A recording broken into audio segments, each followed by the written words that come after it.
The little log cabin makes it a very unique library. No steel girders, no steel bookshelves. And its old-style charm is what makes the Nanoose Library Centre a focal point for the community.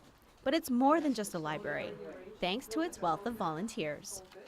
I love libraries, I love books, and when I moved to this community, this was my local library. But it turned out to be much more than that, because it's not part of the regional system. Everyone here, as you know, volunteers, and it's just a wonderful team. So it's a privilege to be part of that team and to be able to contribute some of the skills that I've carried with me over a number of years is rewarding. We have, like you say, a fabulous group of people, dedicated people who want to see the library improve, want to see it continue, and are prepared to put countless hours in, not just the hours behind the counter. You know, there's no such thing as a 10 till 1 shift or a 1 till 4 shift. And every one of them does.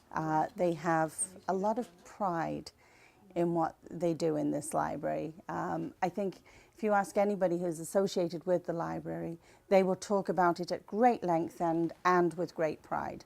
Formed over 40 years ago to serve the needs of the community, the Nanoose Library Centre also acts as a community hall, opening its doors for special events, social gatherings, and more to all of its members. Many local Nanoose community groups rent the hall.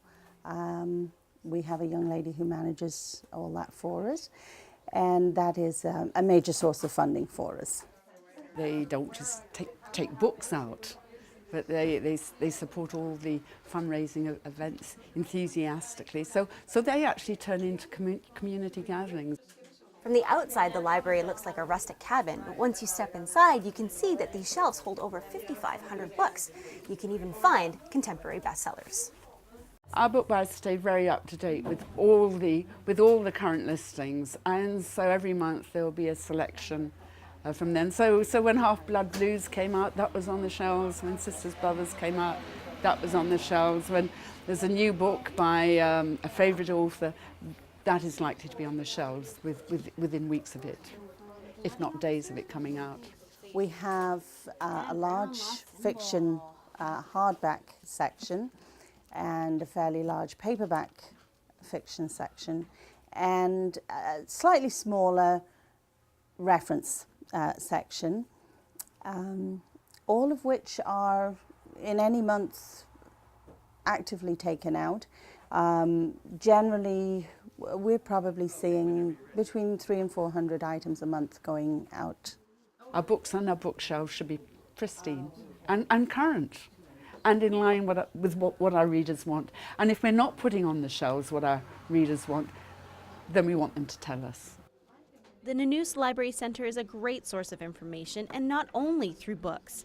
It acts as an information booth for visitors, a welcome center for those new to the area, all because of the core of volunteers and individuals that support it through the community. All our librarians have a wealth of information about what goes on in this area, and generally if we don't know, we'll make it our business to find out. In Nanoose for The Daily, I'm Jocelyn Matui. I don't know, Margaret.